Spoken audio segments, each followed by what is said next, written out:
On a toute l'équipe de France de volley derrière nous, là, dans le studio, toujours avec Siraba Dembélé et Yannick Bazin.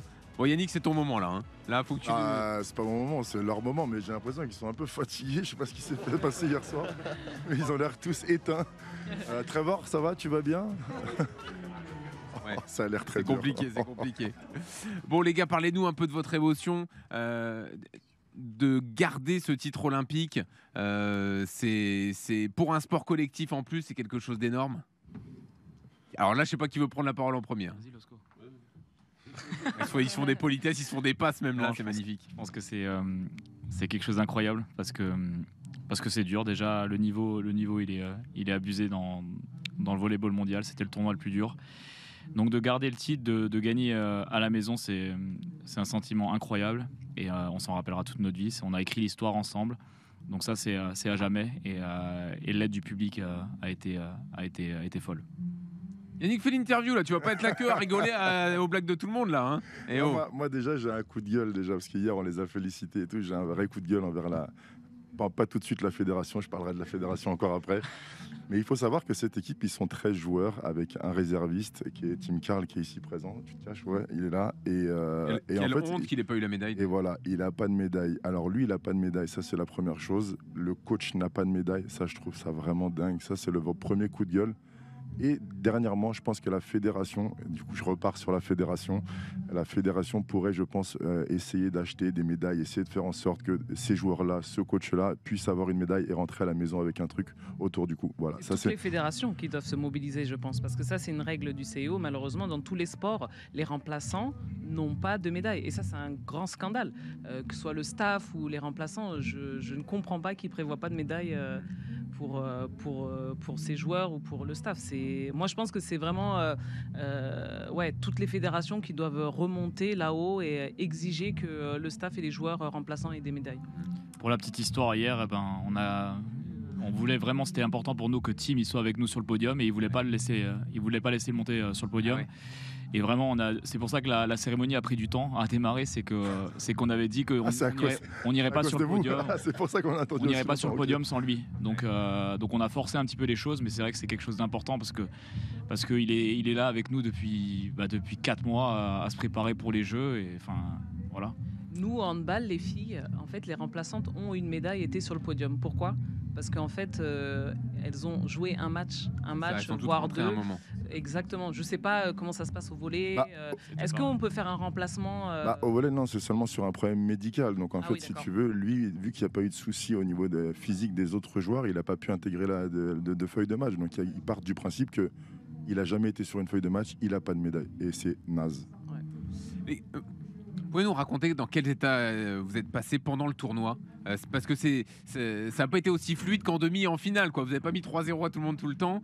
Il y a eu des moments plus délicats. Allez, je vais essayer de parler. Ah ouais, un rapport à la voix, Jean-Paul. Non mais alors, croyez pas que ça vient de la soirée ou quoi que ce soit. Non. J'ai eu un petit virus. Donc, oui, bien sûr. Donc on va te croire. Plus dur à l'avoir eu, non? Eh ben, en vrai, je pense qu'on est plusieurs à l'avoir eu. Non, par quel état on est passé ça a été complètement différent, je pense, que par rapport à Tokyo. Parce qu'à Tokyo, il y a eu plus de matchs. Ici, c'est allé assez vite, finalement. Et on est passé pas loin de rentrer à la maison. 0 contre l'Allemagne. Ouais. À ce moment-là, on est passé vraiment pas loin de finir la compète. Après, voilà, il y a eu la force de l'équipe qui a fait qu'on a réussi à aller chercher la victoire et à terminer comme on l'a fait. Mais oui, on est passé sous plein d'émotions.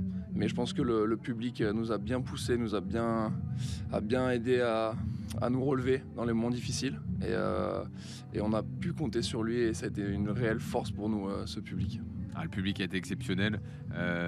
Une des meilleures ambiances des Jeux. Hein. Ça, vous avez dû vous en nourrir aussi, j'imagine ?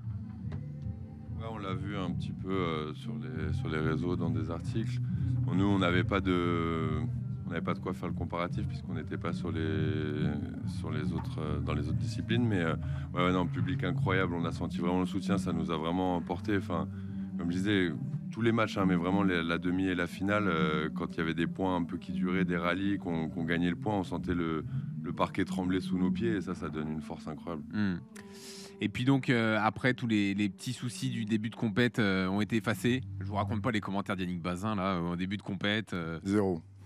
Zéro du début à la fin. C'est ça que tu allais dire. Non, mais voilà, il y avait des choix que tu comprenais pas. Il y avait des choses que tu comprenais pas. On comprend jamais. On est tous des sélectionneurs, on est tous des entraîneurs. Alors que des entraîneurs, il y avait que lui. On a tous des choix, on imagine des choses, mais en attendant, lui, il est champion olympique, et pas moi. Oui. Donc, qu'est-ce que tu veux que je dise à ça en fait, Et est-ce que, moi j'ai une question, quand vous abordez la compétition, c'est l'or ou rien du tout, ou vous dites si on ramène une médaille, c'est déjà bien, parce qu'on sait que c'est difficile d'enchaîner 2 médailles d'or d'affilée, c'est très compliqué. Donc est-ce que c'était l'or ou rien du tout, ou vous serez contenté d'une médaille quoi? Non, je t'avoue qu'il y a 2 semaines, on aurait signé pour une médaille de bronze ou une médaille d'argent. Maintenant qu'on a l'or, c'est sûr que, moi personnellement, je me suis fait la réflexion hier en me disant, quoi qu'il arrive, ça aurait été beau d'avoir une médaille, mais je pense que ça n'aurait pas eu exactement la même saveur. Mais au début, quand on démarre la compète, il y a une telle concurrence dans le volley que juste la médaille, on aurait signé. Et moi, j'ai vu votre quart de finale et je voyais que vous perdiez de 2-0. Je me suis dit, mince, ça va être très compliqué. Je suis novice dans votre sport. Mais qu'est-ce qui se passe à ce moment-là? Parce qu'on se dit 2-0, vous étiez mené. On se dit, ça va être très compliqué. Comment vous renversez la tendance? Vous dites, on ne peut pas partir de chez nous. Voilà, on ne peut pas s'arrêter ici. Qu'est-ce qui se passe? Qui veut répondre? Un quart de finale, on arrive sur les matchs couperets avec une nouvelle pression qui arrive. On sort des poules. L'Allemagne qui n'était pas forcément la plus grosse équipe à tirer à ce moment-là, mais qui jouait quand même très bien. Et on savait qu'ils pouvaient nous surprendre. Ils nous ont encore plus surpris que ce qu'on pouvait penser. Et c'est là qu'il y a eu vraiment le changement. C'est les 2 derniers sets qu'on a perdu de la compétition, c'est contre eux. Et c'était il y a un petit moment déjà. Et il y a un peu cette vague avec on a réussi à transformer l'ambiance, à utiliser le public avec nous et à créer ce qui a duré ensuite sur toute la demi et la finale et qui a été ravageur.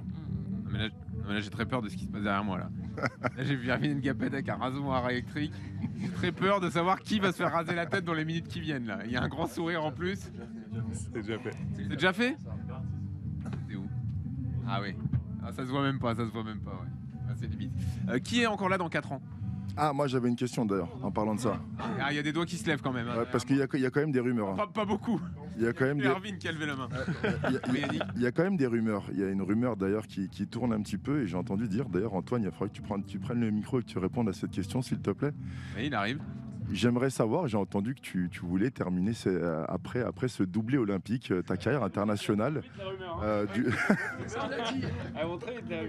Du coup, je voudrais que tu répondes un petit peu à ça, parce que c'est vrai qu'on en entend un petit peu parler. Je peux contre-attaquer avec une autre rumeur ou... Ah oui, bien sûr. Non, je sais pas, c'est pas le moment de penser à ça, on verra. Allez, super réponse, merci Antoine. Et la contre-rumeur, c'était quoi? Non, je peux pas le mettre dans la sauce. Non plus. Ah, il y en a un autre qui arrête et qui veut pas le dire? Non, c'est bien pire. C'est bien pire. Ah, c'est magnifique. Bon, en tout cas, bravo. Bravo les gars, vous nous avez fait rêver comme à Tokyo il y a 3 ans, mais là en plus avec le public, vous avez emmené tout le monde et voilà, on a kiffé avec vous. Merci. Merci beaucoup. Oui. On peut pas prendre le coach, j'aimerais l'entendre parler en français un peu. Il arrive. Une question pour le coach. Ah bah il arrive, le coach. Le coach Gianni qui arrive. Andrea Gianni donc sur RMC qui s'installe, qui prend le temps. Bonsoir, merci d'être là. Bonsoir à toutes. Alors, vas-y Yannick déjà. Salut coach, parce que moi je t'ai critiqué beaucoup. Ah bah voilà, enfin t'assumes. Voilà. Les choix de joueurs, on comprend pas.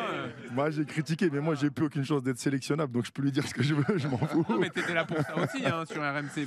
Non, tout à fait. Non, et moi je voulais savoir un petit peu déjà comment tu as évolué pendant ces dernières années, parce qu'on a vu aussi pas mal de management différents en fonction à chaque fois de la compétition. Tu as tenté des choses, beaucoup de choses.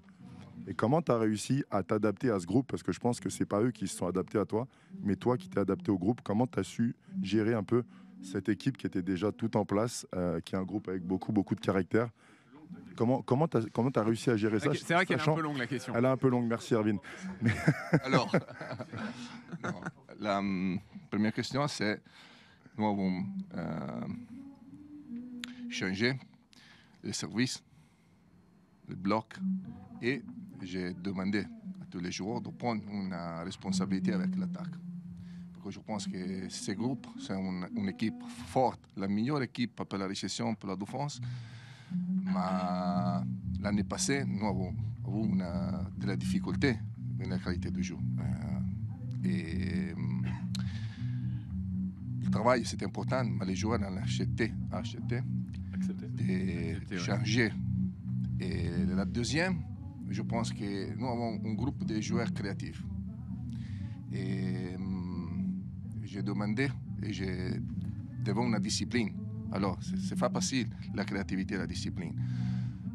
Mais nous avons fait 5 mois ensemble et le résultat final, que nous avons gagné la Viennale, avons gagné les JO, les joueurs, l'équipe a gagné la deuxième médaille à fois. Et quand nous avons joué le premier match pendant la Viennale, nous étions 8e place du ranking mondial. Et aujourd'hui, nous sommes 2e. Alors, nous avons gagné pour la qualité du jeu. Nous avons gagné pour les spectateurs, mais nous avons gagné pour la qualité du jeu, qui c'est encore différente. Quand tu veux mettre la pression à une équipe adverse, on peut faire que la qualité du jeu. Et la demi-finale, la finale, c'était facile, 3-0, 3-0. Mais nous avons gagné beaucoup de matchs en sa saison à break. Oui. Beaucoup. Parce que c'est notre DNA de jouer 4, 5, 7 pour match. Alors, nous avons sotto, en dessous, 2-0, mais l'équipe c'est tranquille. Même en étant mené 2-0. C'est une habitude de jouer et de trouver des solutions. Et le résume, c'est que vous avez fait progresser l'équipe techniquement et qu'en plus ils avaient le mental pour ces moments-là. C'est l'habitude de trouver des solutions. Et là, quand un joueur prend la responsabilité, c'est parce qu'il va changer techniquement. Merci Andrea Adjani. Merci d'être venu sur RMC vous expliquer